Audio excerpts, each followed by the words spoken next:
Chapter 12, Central Hub. As we entered the camp, Mike bolted over to me and gave me an enormous hug. I wrapped my arms around him. "Your hair is wet," Mike said. "What happened? Are you good? Is the baby okay?" He had this tremendous concern on his face. "We're both fine, just a minor accident. I went for a walk and decided to go for a swim in the river. Well, an alligator tried to eat me and... Oh my God," he raged. "No, it's okay. Zeke saved me," I exclaimed, looking over at him. "If it wasn't for him, I'd probably be dead." Mike turned to Zeke. "Thank you," he said as he reached out his hand. Zeke shook it. After my mess with Zeke, I wasn't sure how this was going to go. "No problem. We are family here. We look out for each other," he affirmed.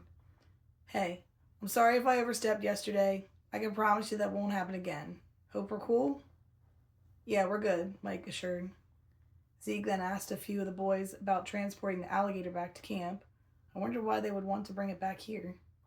Mike hugged me and stared into my eyes. I knew he wanted to jump into my mind, but instead continued the conversation out loud. "You guys talked?" he asked discreetly so the others couldn't hear. "Yeah," I lied. "Boundaries were set." I kept my mind shielded. My loyalty belonged with my husband, and lying was the last thing I ever wanted to do, but I was given no choice. Something was happening, and I couldn't deny or ignore that. Neither could Zeke. I was going to get to the bottom of it. In the meantime, I was convincing myself that this was the right thing to do until I had answers. Once I did, we would tell Mike everything we know. "Have you guys ever had alligator stew?" Evan asked. Mike and I shook our heads. It sounded disgusting. This explained why Zeke wanted to bring it back to camp. "It tastes similar to quail with a mild fishy taste," Evan added. "I never had quail, nor am I a fan of fish. Chicken and turkey were my safe foods. Couldn't go wrong with them." I laughed. "Well, I guess we should try some of my enemies." After the boys brought the alligator back, Alex had them prep it on a large metal table in the food tent. I decided to join her. I was intrigued by how this large creature was going to be made into a stew. My cooking was fairly basic at home, which required buying the meat prepackaged from the supermarket. "Can I watch?" I asked her. A smaller table adjacent to the alligator had knives and razor blades all lined up perfectly in a row. Her OCD was almost as bad as mine. Also on the table was a small cordless air compressor. I wonder what that could be used for. "Sure," she said in a low tone while she prepped, never making eye contact with me. First, Alex took the razor blade, cut a small slit into the alligator's wrist, then slid in the compressor. When she turned it on, the alligator's skin began to blow up. Before I could ask questions, she spoke up. "This separates the hide from the flesh, making it easier to skin." Next, she took a razor blade and cuts down the backside. "I'd never seen this before," I claimed. My stomach felt a little uneasy. She continued to cut, not taking her eyes off the alligator. "My father used to hunt alligators. He taught me how to hunt, skin, and cook it." "That's amazing. My stepdad taught me how to pitch a softball." Her face went from serious to annoyed, as if something I'd said bothered her. She was unpredictable with her emotions. "Must be nice," she uttered. "My father was too busy to play sports. Every time I asked him to kick the soccer ball with me, he had excuses for his work, or he was busy hunting or fishing. So I learned that if I wanted to spend time with my father, I had to kill animals. That's how I became a hunter." Alice continued to cut aggressively down the alligator's back. "Did you have any siblings?" she asked. "No," I replied. "My mother divorced my biological father when she was pregnant with me. He then remarried someone who already had 2 kids. He decided to play house with his new family and kind of forgot about me." Alex paused her cutting. She looked up at me for the first time since she'd started. "Sorry to hear that," she consoled. It sounded sincere, and she went back to cutting. "It's fine. My stepdad filled the father role and gave me some great memories." I paused for a few seconds. "Did you have any brothers or sisters?" "Nope." She stopped skinning for a second and stared at the alligator. "I always wanted a sister. Just someone to talk to when my first boyfriend David dumped me for Sarah Fentner, an older girl who was a beautiful senior. I thought it was the end of the world." She took a huge breath in and sighed. This was the most Alex had opened up to me. Alex continued. "It would have been nice to have a sister who listened to my deepest, darkest secrets because I didn't want my parents to find out who I was. Jealousy would set off my powers at the worst times. After my awakening at 7, the struggle was erratic powers was Never mind, it's hard to explain. No, I get it, I said, sympathizing. Growing up, I felt alone, even though I had great parents. My powers awoken at age 7, and I never told them. The only difference was the emotion of fear would set mine off. I couldn't even watch a horror movie without causing books to fly off the shelf. I took a deep breath in and slowly let it out. It would have been nice to have a sister to understand what I was going through, especially if she was going through the same thing. She brought her eyes back up to mine. To not feel alone, Alex mumbled. I nodded back. We both had genuine smiles. I thought we just had our first bonding moment. She held the blade out. Do you want to try? I hesitated as I'd never skinned anything before, but how hard could it be? If she could do it, so could I. I reached across the alligator and took the blade from her. Staring at the gator's eyes, the memory of him swimming toward me flooded my mind. Thought of his enormous mouth, full of sharp teeth sinking into my leg, not letting go, the pain shooting through my body. Fear overwhelmed me and I dropped the blade. It fell straight to the ground. I can't, I stuttered. Alex walked around the gator and placed her arm on my shoulder. Hey, no worries. I can finish this up, she offered. She walked over to the basket and brought over an apple. Eat this since you didn't have breakfast. Why don't you try and get some rest? After lunch, we're having a meeting about Jasper and would like you and Mike to be there. Yeah, I didn't sleep well. It's probably best. I left the tent to head over to ours. The vision of the tree still had me curious, wondering if any meaning was to come from this, and why did I share that vision with Zeke and not my husband? As I was eating the apple, Mike and Evan finished a conversation in front of our tent. I have to make a call, Evan informed us. I'll catch up with you guys later. He walked away, leaving this a good opportunity to fill Mike in on my most recent vision. Can we talk about something? I asked Mike. Sure, what's up? I cleared my throat and swallowed. When I was under the water just before the alligator attacked, a vision of an ancient, gigantic tree appeared. A tree? Like, what kind of tree? I'm not sure, but it felt like I've seen it before, just not sure where. Huh, that's interesting, he said. In the vision, it felt like the tree was trying to speak to me. I left out the part of Zeke having the same vision. Mike may not take likely to an unusual connection with someone other than him. We were twin flames bonded for life. Those feelings should never be shared with others. At least I didn't think it was possible. This was why I would get answers soon. I could only shield my thoughts for so long before Mike began to catch on. I pulled my phone out of my pocket. It was dead.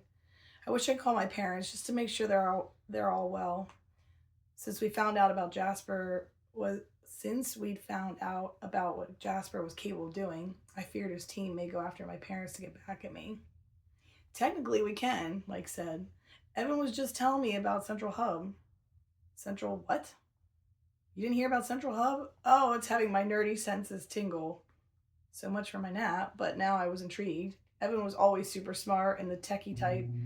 It wouldn't surprise me if he'd invented the time machine. Come with me, he said as he grabbed my hand. I placed the apple in the barrel. We walked toward a dark green tent roughly the size as the first aid tent. We pushed through the tent flaps, and inside was Evan sitting at a table with what appeared to be several monitors, keyboards, and lots of technical equipment that I had never seen before.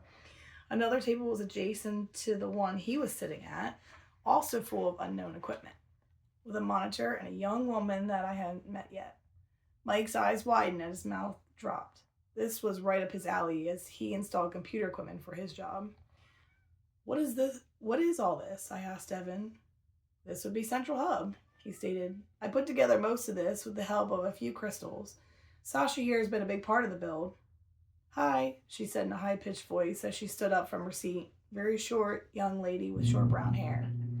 Sasha and her husband Matt just got back a little bit ago from their search for more star children. Sasha leads the recruiting team.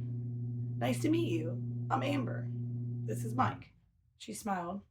Nice to meet you both. She shuffled some papers on her desk.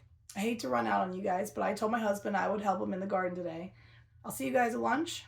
Yes, we'll be there, I replied. I examined all the gadgets and devices. Where's your source of power? Everything you see here is running off of solar energy. The main panels are secured at the top of the bare tree behind the tent. We tap into the communication satellites orbiting our Earth. Evan pointed to a huge black box with lots of lights, buttons, and knobs. This receiver communicates directly to the satellite's transponder with radio waves. We obstructed the signal from the government so they're unaware we are utilizing their own hardware. And some equipment may have been, well, let's just say temporarily borrowed. Clearly, it wasn't borrowed, but I wasn't going to question that. I noticed a chat screen similar to how Mike and I used to chat years ago. The name at the top of the chat box was Scotty, Camp West. Interesting. I was curious if that was the same Scotty that Mike and I worked with. He kind of disappeared years ago and lost touch with him, but what would be the odds of that? What is on the screen? I asked. This is how we communicate with the other camps.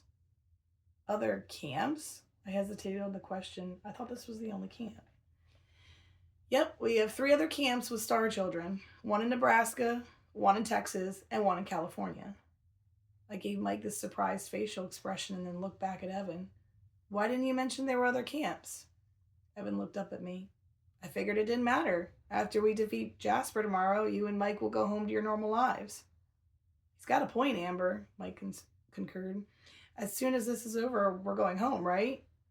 I hesitated. Yes, of course. Evan continued to explain about the camps. These camps are smaller than our camp, but slowly growing as we search for more stars. We've had to relocate them multiple times due to nosy hikers. Once we discovered the datura flowers can conceal the camps, they are now in permanent locations. Since he revealed that there were more camps, I was curious if others had special gifts like me. Any other healers? I asked. Nope, none that I'm aware of, just you and Mike since your union. Even though I would have liked to have met more unique star children, I need to keep my focus on why we were here. Can you track Jasper with this equipment? Mike inquired. Yes, that's what I was discussing with the leader at Camp West. After tapping into the surveillance cameras and hours of extensive searching, we were able to locate their new location. Then why don't we go get him if we know where he is at? I questioned. It's not that easy. We need a plan before we go barging in on them. We saw how well that worked when you and Mike attempted on your own. He was right. We need a plan. After lunch is our Flames committee meeting. We formed a committee with the Twin Flames to manage decisions as a group. Hopefully you both can join us. Absolutely, Mike said. Great, Evan said with enthusiasm. Suddenly a glare captured my attention. It was coming from a picture from on Evan's desk. As I stepped closer to the frame, it twinkled an orange-yellow hue. The picture came into focus.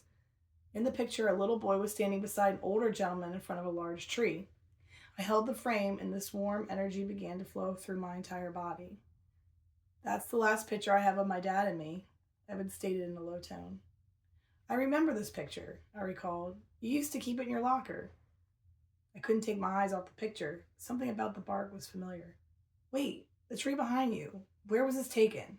I asked while pointing at it. California, he replied. Maybe a few miles north of Camp West. It was coming together. The tree in the picture was the tree in my vision. I showed Mike the picture. This is what I saw. This is the tree. Are the leaves orange? Yes, they are, year-round. Wait, you're a visionary? Evan asked as he rose from the chair. Pay attention to those visions. Alice gets them often in her dreams. Occasionally when she daydreams, and usually they mean something. He took the frame from my hand. This tree is probably over 5,000 years old and one of the oldest trees alive. Legends say that it's enchanted with magical powers because the Greek god Zeus planted it. The leaves always stay orange and pieces of amber fall off the bark. The tree is surrounded by datura flowers, keeping it safe from those who are not star children. It is a dangerous hike, very risky with steep rocks to climb, especially if it's wet from any rain or dew. Evan paused and sighed. This was the last hike we did together as a family. He placed the frame back on the table. Did you notice anything else in the vision? I stood there and thought, trying to think if I was missing something. Then it dawned on me. I pulled the piece of amber out of my pocket and held it up. My grandmother gave me this. Evan took the amber from my hand and seemed intrigued by the beautiful stone.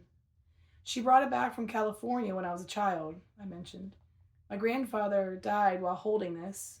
I know it sounds bad to keep something with ill omen, but my connection with this piece of amber is similar to the feeling I get with the tree. Any idea why? Evan stared in silence at the orange piece of stone. He had something on his mind, but kept it to himself. You think my grandfather was there? Do you think this came from the same tree? I'm not sure. He hesitated as he handed it back to me. What was he not telling me? It took all I had to keep from diving into his thoughts right now. In your vision, what happened next, after you saw the tree?